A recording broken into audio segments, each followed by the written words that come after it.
Welcome to the Industrial Revolutions lecture from 1750 to 1900. As we've talked about before, world historians or historians of world civilizations talk about human civilizations in three major epochs. And the first one is the Paleolithic, so when humans were hunter-gatherers, the large majority of human history. The second phase was the agricultural era. That's when humans figured out how to domesticate plants and animals, and that just changed everything. And then the third era is the industrial era, and that's the era we're still in. And this is when humanity figured out how to create machines and use steam power to do things like create all their goods, created factories, transportation. Everything began running on steam, and developments in steel creation really took off. And so this changed everything yet again. So Paleolithic, agricultural era, and then the industrial era. So what was the Industrial Revolution? You've got a definition there. The major thing about the Industrial Revolution is that it shifted. It was a shift from human power to machine power. And so in world history, predominantly before the Industrial Revolution, we've got either humans or animals figuring out ways to use available resources like water and muscle power to make things go. And the Industrial Revolution sees a shift here. And because of that, manufacturing just skyrockets. There's a massive growth in market output. And because of that, everything changes. There's a massive transformation of numerous societies. You'll hear my dog in the background there. Thanks a lot, Cooper. He has seen a dog or a cat or something outside, so he's going to whine throughout this lecture. Before the Industrial Revolution, handmade products predominated.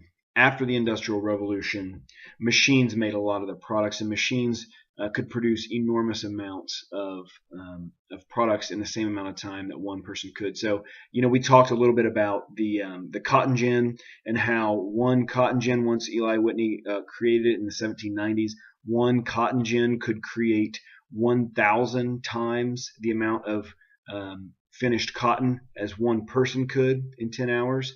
And so this is kind of that across the board.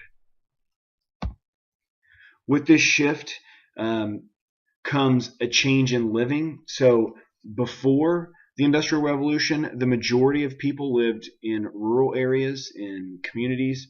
And after the Industrial Revolution, a large percentage of the population moved to the cities because that's where the factories are built. And so there's a massive shift from rural to urban living.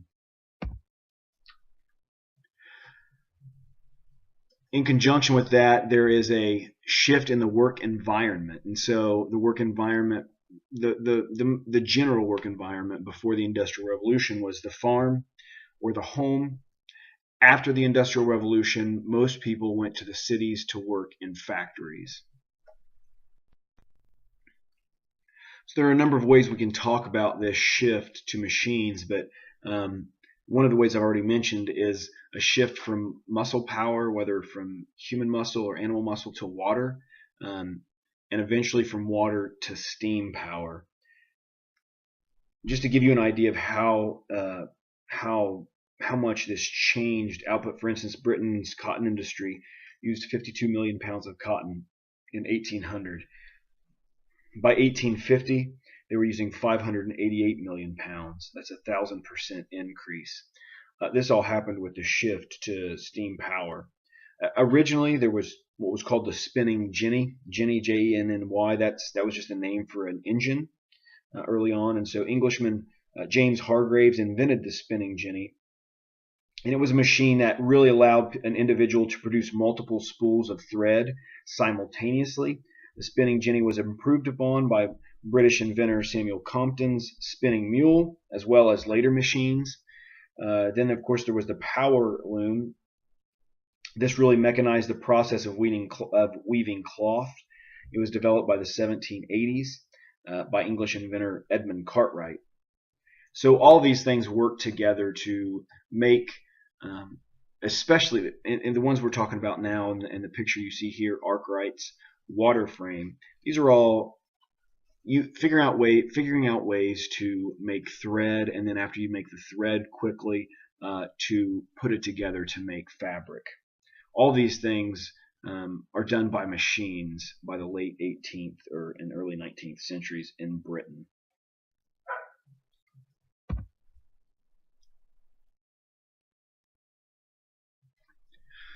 So eventually, people figure out how to harness steam for power instead of water, because with water you had to be by a river and you have flowing water, and that water can push a wheel, and you hook rods to that wheel and spin them, and then whatever you need to be spinning, you can hook it to that spinning rod and make it spin also, and then whatever kind of invention you can come up with to put on the other end of the rod, you can make some kind of machine run. Well, eventually, steam is figured out. And you can see here Thomas Newcomen's invention of the first practical steam engine that was used to pump water out of coal mines. You'll actually get to see the original in a video that you'll look at later on. You can see here this is a water tank, and it's full of water, and you basically get this water boiling. And once that water is boiling, it shoots steam up. You see the steam going here, and there's a valve. What you have here is basically just it's a basic piston, and so what you need is to make this move to go up and down. You've got this rod hooked to this, and you just need this to go up and down. And so what you do is, as soon as you shut the valve, this comes back down, and then you open the valve, and that steam pushes this lever back up, and then as soon as it gets up here, that's a full rotation, and that valve shuts again and it comes back down. And so what you get is this motion, and that allows this pump to work and pull out water from the mines. And so this is the basic beginning point of using steam to make something go back and forward. And once you figure this out, you can just replicate it anywhere, and as long as you can hook something to this thing that's going up and back, for instance like to a wheel, you can make things run. Another big shift in the Industrial Revolution is from renewable sources of energy to non-renewable sources of energy. And so the more that steam is harnessed as a power source, the more that Britain and then others as well needed other kinds of fuel to make that water boil. And eventually we'll also need fuel to create very hot fires to make steel. And so wood is expensive, it's hard to bundle up, and it's hard to move. It's hard to, and especially to get it to places. You know, you could build your factory by a forest, but you're going to deplete that forest pretty quick. And so I should note, renewable sources are sources that are very easily and in short periods of time you can reproduce them. So wood, you can plant more trees and pretty quickly get more trees. You know, within 50 or 100 years you have pretty sizable trees. Water, that's a nice renewable resource. Wind, people today are using that more and more. And then muscle, obviously animals being the biggest one. Those are all renewable sources of energy. Non-renewable sources of energy started being used in the Industrial Revolution for the first time.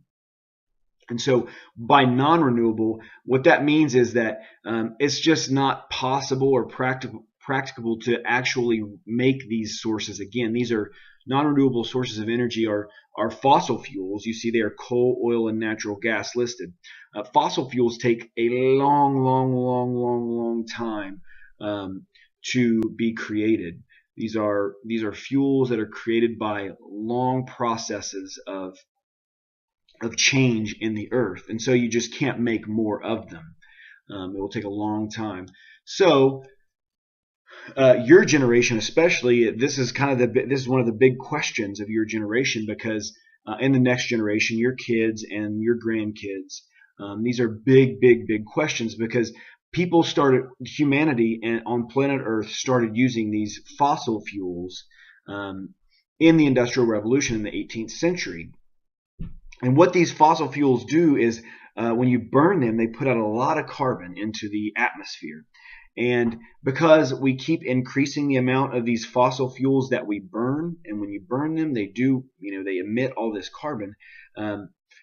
At this point in time, we're actually at the point now on planet Earth where we're producing twice as much carbon by burning fossil fuels as the natural resources on planet Earth can absorb. So throughout the history of planet Earth and throughout the history of humanity, we just never even had to worry about the fact, because there's just of too much carbon being in the atmosphere, because the natural resources that sort of suck up the carbon are quite extensive on planet Earth. But because we continue to burn more and more of these fossil fuels, these non-renewable resources, it's starting to really impact the climate. Because if the natural resources can't absorb that carbon back up, that carbon just goes into the atmosphere, and it creates this greenhouse effect, which is why these recent years, the recent decade, has been some of the hottest years in recorded history, because of all that extra carbon. And so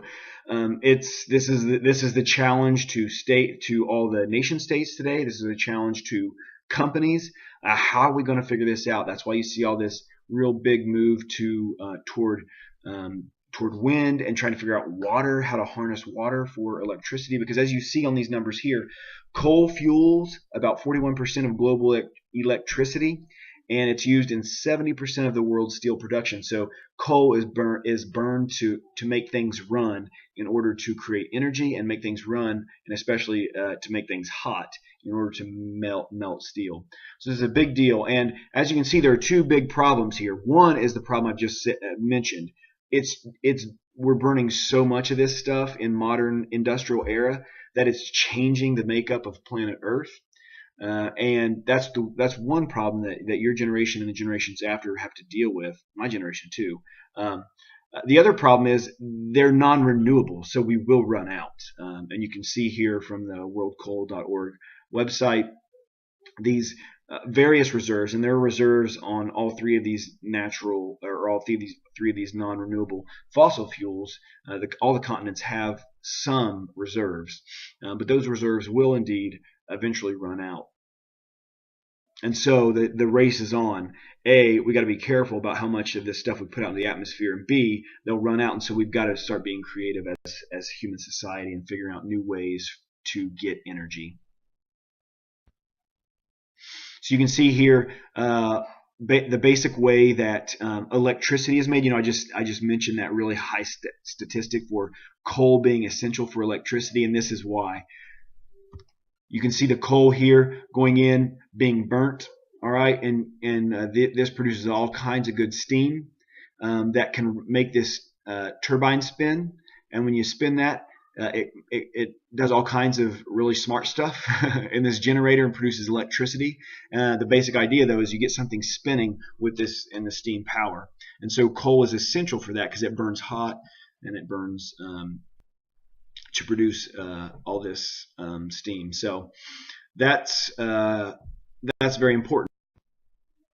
But it also produces this. And as the artist, and you had to answer some questions about a couple of these pictures, you can see this artist is trying to demonstrate the effect of these the early reality of, wow, when we have these factories, and this one, of course, is really close to water as well, we're really polluting the air. And the immediate effect then was, oh wow, our roads are covered in like black dirt, and your food is, and your face is, and your lungs are covered in it.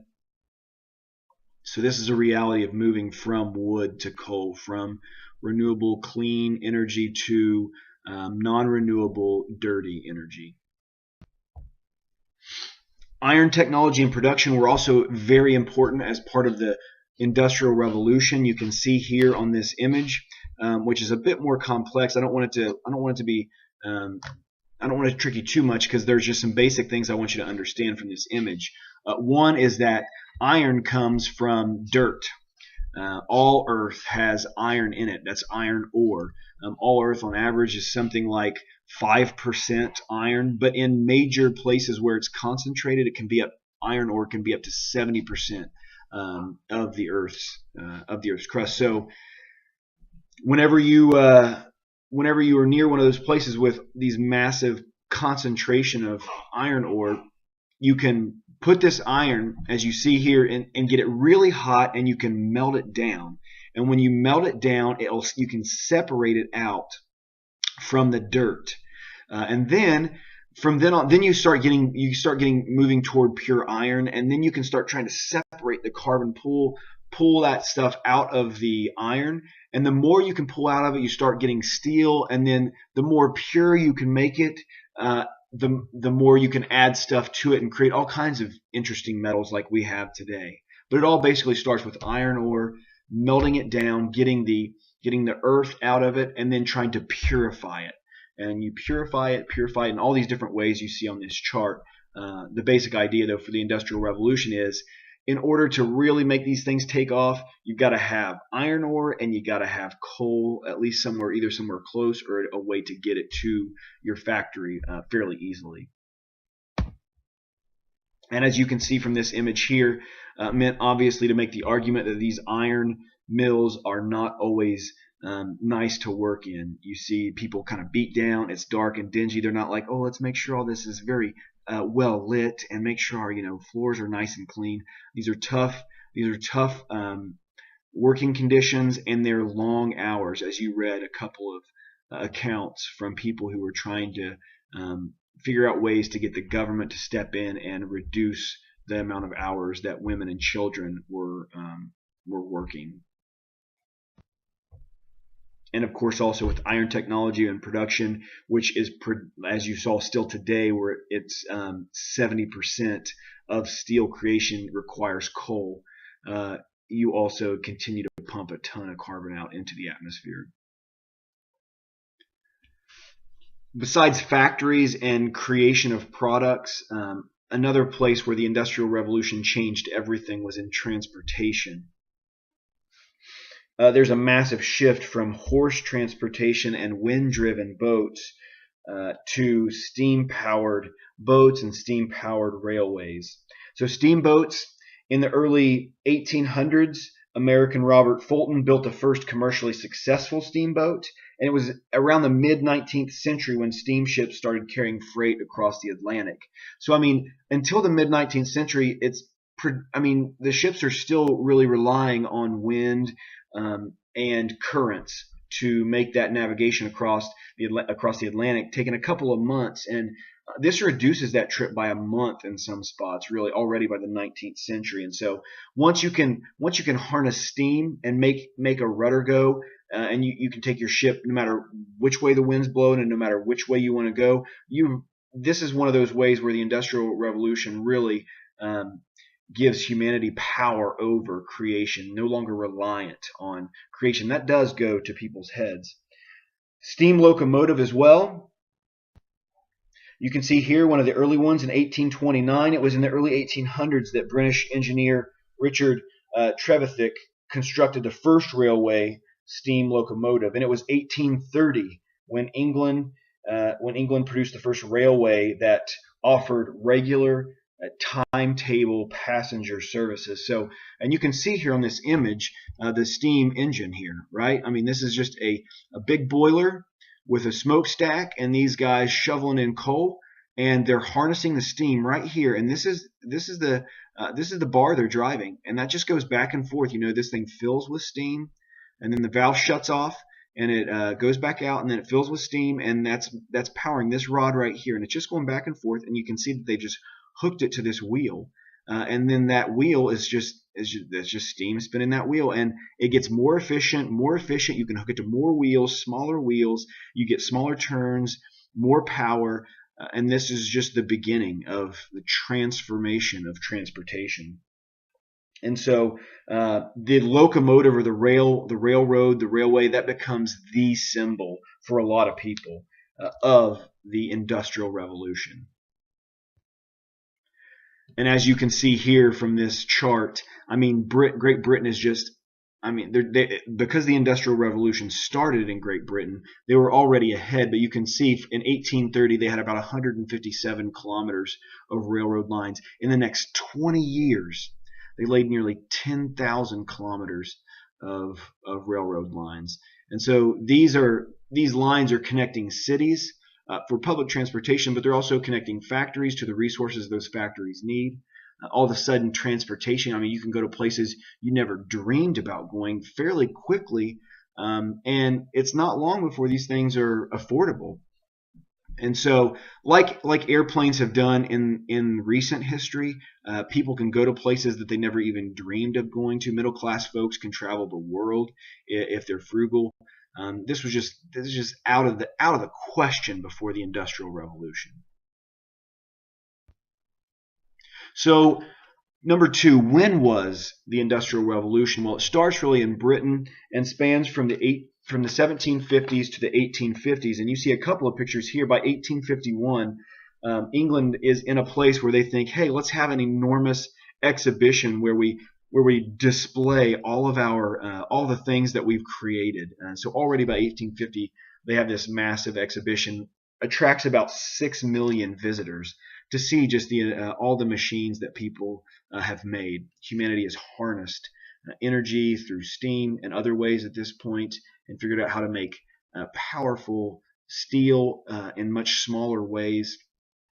And so you can see here another image from this Crystal Palace where the Great Exhibition took place in 1851. And in this particular room is where they're seeing how the machines work. And you can see here these rods, they end up getting hooked to something spinning. Obviously now it's steam, and steam is powering these rods to spin, and this rod right here you can see is just spinning, and then they hook all these wheels to that spinning rod. And once you have a wheel in that spinning rod, you can see they're connecting all sorts of things to these spinning wheels, but especially belts. And these belts then attach to whatever machine you can invent that will create stuff.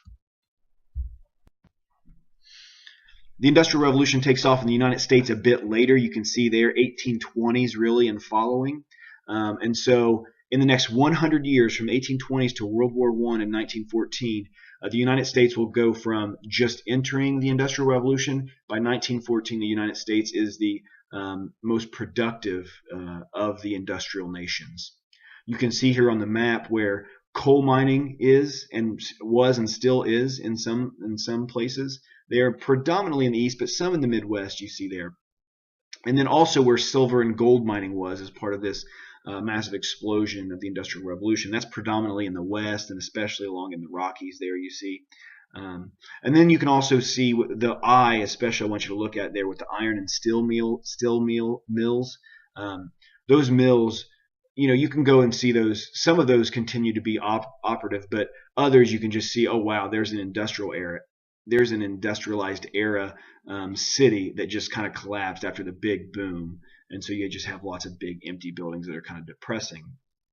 And then you see where industrial conflicts took place, and then chief manufacturing cities, especially in the Northeast and then around the Chicago area you see there. Now, of course, I've got some personal photos I wanted to show you here, just in my encounter of industrialization, especially in the Rockies. When Heather and I went to Breckenridge on our honeymoon, we decided to go hiking, and we went to Breckenridge, and you can see here where the silver and gold mining took place there. And so we were hiking, you know, and you can see we're right at from this picture, we're around maybe the 11,000. We're right at tree line, which in Colorado is, you know, just depending where you're at, 10 or 11,000 feet. And we came upon this thing, and I was like, what is this? Of course, at that time, I had no clue what it was. At that time, I had no idea I'd be teaching world civilization at Johnson. But who knew? My honeymoon pictures would come into my lecture. Here they are. And so we saw this, and here's another picture. You can see that this goes straight down off a cliff here. And so it was really intriguing to us, and so we kind of looked around and ended up finding this. That's right, danger, unsafe mine shafts and highways, and high walls, deadly gas and lack of oxygen, inviting, unsafe ladders, yay, unstable explosives, getting a little dangerous, deep pools of water, stay out, stay alive, okay, not a problem.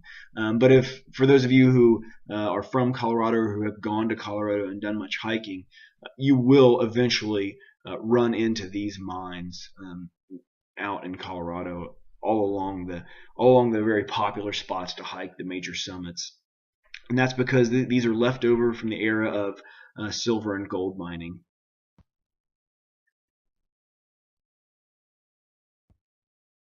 Also entering the Industrial Revolution was continental Europe. When we talk about continental Europe, we're talking about basically France and Germany usually, but this is the continent. It's different from Britain, Great Britain, and sometimes Scandinavia, but when we say continental Europe, just understand I'm talking about this area here. And you can see this is the heartland of continental industrialization. You can see from this map here where major coal fields are. And you can also see where iron ore fields are. And so when people are going to build, if you're going to build a steel mill, you've got to at least be near an iron ore field or at least have railways to iron ore fields. And you can see that this is a map in 1850 that there's not a whole lot of railroad lines yet in continental Europe. There are starting to be a good number over in the Austrian Empire and German and in what will eventually be Germany, but not a ton. You can see how much Great Britain has in 1850 is completely their railroads are just dwarf all the others. And so you can see, though, that some major areas, major industrial areas, start popping up throughout, and that's what the green or the major industrial areas. Also jumping in the industrialized countries is Japan. And again, you read a little bit about this. Japan wasn't always pro-Western, but they eventually go that way. And so even today, when all the major industrial nations, the 8 or 10 nations that sort of lead everyone else in this what we often call the European moment of world history, Japan is just one of those ones that jumped in. Not a whole lot in East Asia did, but Japan did. And so you'll still see today, you'll have European countries and you'll have the United States and Japan. These are the major industrialized countries, and that's because Japan jumped in around the 1870s. Russia also got in on industrialization, but they're even later, 1890. So this is after the serfs are freed in the 1860s, and you have Russia coming in. It never really develops like the other places, and the revolution, which we'll talk about later, within a couple of decades, Russia is just always, there's always been something going on, some kind of turmoil where its economy and political systems have always been kind of a little bit backward. They just never have fully developed along the same lines as the other industrialized countries. And so the industrialized countries have kind of similar narratives, and Russia always has this kind of different narrative. So why did the Industrial Revolution happen when it did? Well, there are a number of reasons. Some of the more important ones, however, are the population crisis.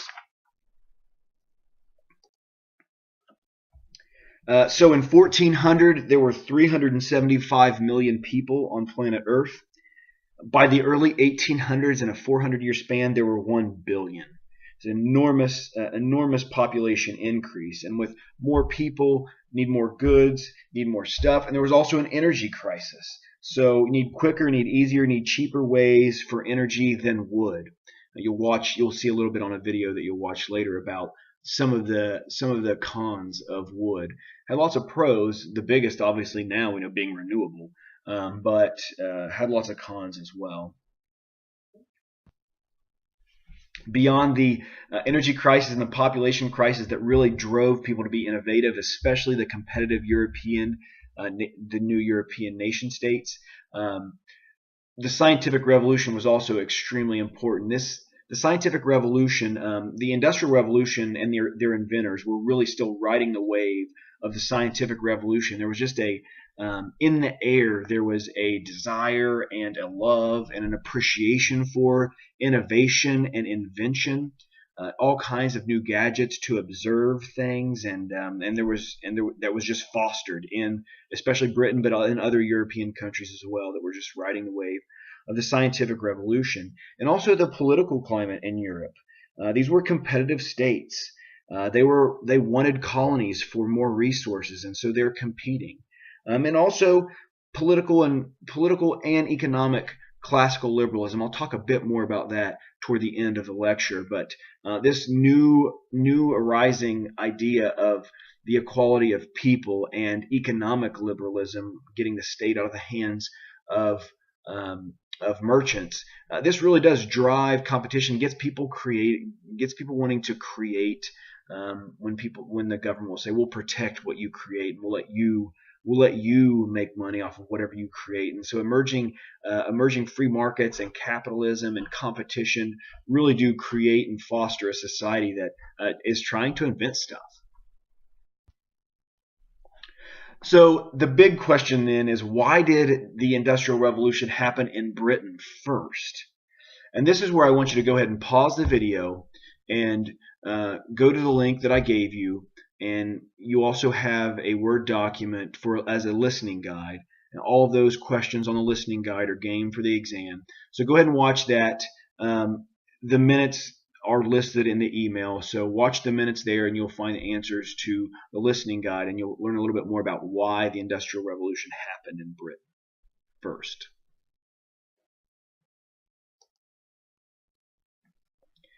So first of all, you learned that the availability of coal was really important. I mean, it just washing up on some of the shores, some of that sea coal. Also the availability of iron ore, and you can see from this map here, you'll see the coal fields in yellow. You can see where the coal fields are throughout Great Britain, and this is where the industrial centers, you'll note, that's where they rise up because they're near these coal fields. Much easier to have access to the fuel you need as the transition happens from water and from wood to coal. You can see by the green boxes where the major ports are. You can also see navigable rivers and major canals in the blue, and major railways. And so these major railways, you can see already by 1850, you can see that the major railways are connecting the major cities like London, all the way up to Manchester and these other major industrial centers in the central of Great Britain. The steam engine powered by coal. This is an invention in Britain, and this is applied to in all sorts of areas, as you learned in the video. And so machines begin running by steam engines in factories, as we've already discussed. And this is happening in Britain. And transportation of coal and goods to factories by canals and rail. This is just especially important. I've kind of zoomed in here just so you could see how these railways are connecting all the major cities, and they're connected also to major iron extraction sites. They're connected to major tin mining and tin smelting. They're connected to major industrial cities so that people can also start riding these railways. And so this connection is not just for the fuel that funds the fuel that runs these factories. It's not just for the goods that are finished by these factories that have to be sent out to the cities and to major ports where these things go out to the rest of the world. It's also for people, so goods and people, unfinished products, finished products, and people. And so Britain just blows up. It becomes the richest and strongest nation in the world. Another reason that it happened in Britain first is because the Brits figured out ways to push forward in new agricultural methods as well. And so enclosure is one of those methods, and this enclosure is when landlords enclosed agricultural lands. And sometimes the landlords, of course, were the aristocrats. They're sort of the wealthy folks in Britain. There's only a handful, maybe a couple of thousand families who own all the land in Britain at the beginning here. And so there's just not a whole lot of, the wealth is not really spread around. And so you get landlords who are sometimes even forcing out the tenant farmers so that they could produce for the market in these enclosed areas, basically making these kind of square areas. And so it was just a new way to more efficiently farm small sections of land instead of doing the typical strip farming.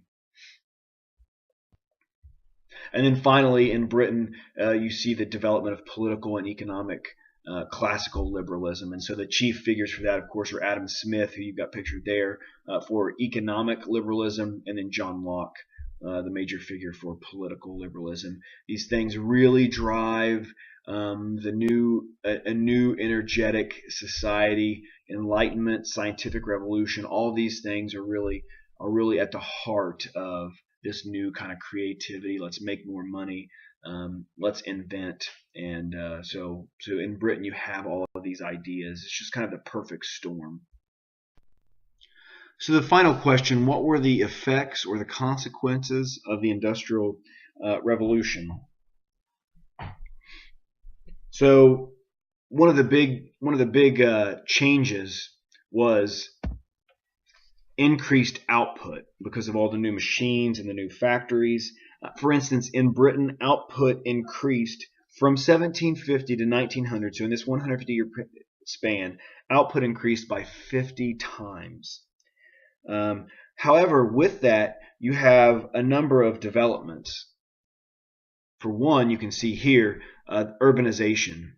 So you can see in the purple here in 1750, 21% of the people in England live in cities. So only 21% are urban, and then the large majority are living in rural areas. In 1801, that's shifted, all right, to 28%. So not an enormous jump, but 28% are living in the cities. By 1850, so at sort of the height of the Industrial Revolution in Britain, you have over half of society has moved to living to a urban setting. And so not just over 50% of Europeans move to cities, we also have Europeans moving outside of, Britons moving outside of Europe as well. So urbanization is a really big deal. With urbanization, as you see here in Britain, it jumps 30%. With urbanization, this is the idea that people are moving to the cities. That just urban means city. And so with urbanization, this is a process where people move from the countries and go from these farming small communities to city life, which is very different, and it really changes society a lot. It also creates all sorts of things. So there are people working in factories, and remember, because of political and economic liberalism that really just start changing stuff, you got everybody working in the factories. All right, there's just not there's not much regulation at all at this point. And so this is when you have 5-year-olds and 6-year-olds working 13, 14, 15-hour days in factories in Europe and in the States. Because there's not really any regulation. And you read some of the accounts of particularly the one factory woman who was working enormous amount of hours in those hearings that eventually led to legislation, laws that required women and children to work only certain amounts of hours. And those are starting to happen in the 19th century. You also, in that early 19th century, people start developing labor unions. Say, hey, look, we're not working 16 hours a day. We're human beings here. We don't ever get to eat, and so these unions start to be created to protect the workers' rights, as you read about. And so, urbanization and increased output really change the urban setting to the point where people in the factories and people in the cities start to say, "Look, we got to come together and try to protect some of these rights that we've been hearing about." Here you can see a close-up on a couple of the major industrial cities, and I just have this so that you can see in 1750, which is this small circle here. In 1750, this would represent the population, and this large circle represents the population in 1850. Just so you can see here, Manchester and Liverpool. These are two major industrial centers that you can see here located near coal fields, and they just blow up here from 22 million to 400. 22,000 to 400,000 here, 22,000 to 375,000 in Liverpool. So these just explode. These cities explode, and that's because of factories and people moving there to work, and they're giving up fields and small urban life or small rural life to move into these tenements in order to work in these factories. Immigration is also a major effect of the Industrial Revolution. In Europe, as you see on this map, about 20%, well, you don't see that here, but about 20% of the population in Europe, that is 50 to 55 million people, went for overseas destinations. So just think about the enormous the numbers here that are changing. You have from 20 to 50%.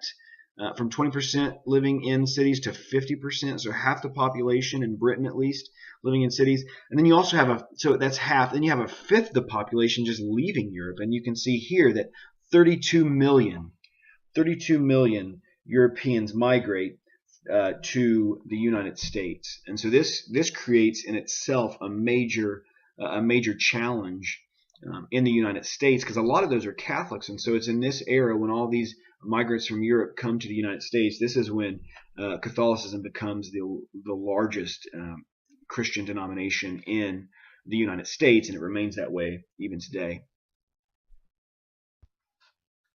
Class consciousness develops, and it was extremely, I guess in Britain is really the place where it sparked the major thinkers. And so Karl Marx's experience in Britain is what really leads him to develop his theories that you read about and had some questions on, as far as his philosophy of history and the inevitable class conflict that is the story of history that's leading to this revolution of the proletariat. Social protest developed in all sorts of ways, and of course you can see here in this pyramid of the capitalist system, this is socialist propaganda, but it's accurate in some ways. You can see here that there is a lower class, and it says, we feed all, and then there's this aristocratic landlord class that says, we eat for all. And then above them are the soldier class, we shoot for all. And then of course there's the clergy class, and this is obviously an anti-Christian socialist outlook. Not all socialist outlooks were anti-Christian. They say we fool you, all right. And so this is voicing the idea that Christianity is just a mask to retain power. The elite want to retain the power of the simple masses. And so they get them to believe in these false superstitions. And then at the top, we have "we rule you." These are leaders of society, and even above them, capitalism. And so the idea here, this is the critique that Marx brought and socialists brought, that the capitalist system, whatever goods you find in it, is inevitably driven by greed, and that, as demonstrated here, that in order to get money, people that buy into the capitalist system are willing to step on the faces of other humans in order to get above them, and even, as you see here, kill children. And so social protest develops in all sorts of ways for the people that are viewing society like this, in this capitalist system. Some of the ways that those develop, sometimes it's violent conflict. Other times it's, for instance, like unions in workplaces, and other times it's just socialist parties that are kind of in the middle. We'll talk more about the political spectrum. If you have classical liberalism, which is epitomized in the U.S. Constitution, this idea that everybody is equal and everybody has these natural rights, individuals, and all are equal. It's and we should create societies that protect those rights, where governments are in contract with people, and people get to choose representatives that who govern them. If that's in the middle, sort of a centrist kind of a stance. Just to the left of that a little bit is socialism, which wants to put a little bit more power in the hands of the state. And then all the way left over here is communism, which wants to really, well, we'll talk all about that. If you go all the way to the right, then on the other side, we'll end up all the way at fascism. And so we'll talk about that political spectrum a bit. But social protest develops all along that spectrum, sometimes in the workplace, sometimes in the political sphere, and sometimes in the economic sphere. Karl Marx, you see pictured here. I mean, that is a beard, folks. Good luck growing one that stout. I can't. So Karl Marx, he develops these ideas about socialism and communism that you read about in document 4. Or at least they become the foundation of these various political and economic theories that are associated with socialism and communism. I'll talk a little bit more about those in a later lecture. The social gospel is a Christian response to urbanization, and especially urbanization where there are poor urban conditions. Often called the father or the founder of the social gospel is Walter Rauschenbusch, whose name you see there. He was in New York, a place called Devil's Kitchen, which was just a rough place. And so he encountered firsthand some of the vicious effects of industrial society in urban life. And so you all know the evangelical way, which is basically the evangelical impetus is, hey, we need to convert people, we need to save souls, we need people to be born again. That's like kind of the major impetus for conservative Christianity? Well, Walter Rauschenbusch and the social gospel folks were like, yeah, that's fine, that's good, and we believe in that. But we also believe that social structures need redeemed. We're talking about if there is an oppressive social structure out there, whether political or economic, if we can get our hands on it, if we can get our mind around it, the gospel demands that we also save those structures, that we redeem them, that we transform them so that they bear some kind of resemblance to the gospel. And so Rauschenbusch was one that would never give up that individual basis, but he said it can't be at all separated from the larger social structures. We have to change them both.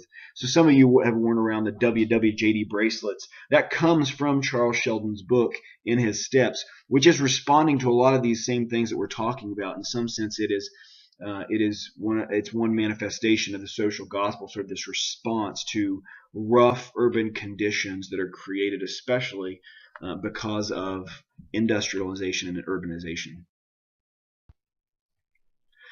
The industrial nations, this is the rise. The industrial nations are the ones that rise to power and influence and that kind of have ruled world civilization for the last couple of hundred years since the Industrial Revolution. And you can see in this snapshot that I've got from your book, you can see trends here, developments where some people started off in 1750 who were major players in the world economy that did not get on board with industrialization and basically became obsolete. So one of the most striking examples, I think, there, if you look at South Asia, and this is especially India, we're talking about South Asia. I mean, everybody relied on their cotton. So you can see there in 1750, their share of the total world manufacturing output was 24%. I mean, that's just enormous. They're accounting for a quarter there. But by 1900, because they did not become part of the industrialization, and partly because they were colonized by an industrial power, they had been reduced to 1.7% of the total world manufacturing output. So there's just an enormous drop. And so imperialism is bound up with these major industrial societies. You see there the United States, basically non-existent in 1750, right? I mean, it wasn't even the United States, it's colonial Britain at that point. You can see they go from that to, by 1900, producing almost 1/4 of the world's manufacturing output by 1900. Just insane growth. You can see there the United Kingdom in 1900 is producing 18%. So they've got that large of a span. So you can see here in 1750, Europe as a whole, Europeans are just on the fringes still. As a whole, Europe is producing 23% in 1750, where by the end there, Europe and the United States have just a monopoly on the manufacturing output. And so that's because these folks jumped into industrialization. And these become the major leaders of today. Also, the industrial nations came together to form what used to be the G6, then was called G8, and now is called the G7. These are the most powerful countries economically, form an elite group since the 1970s.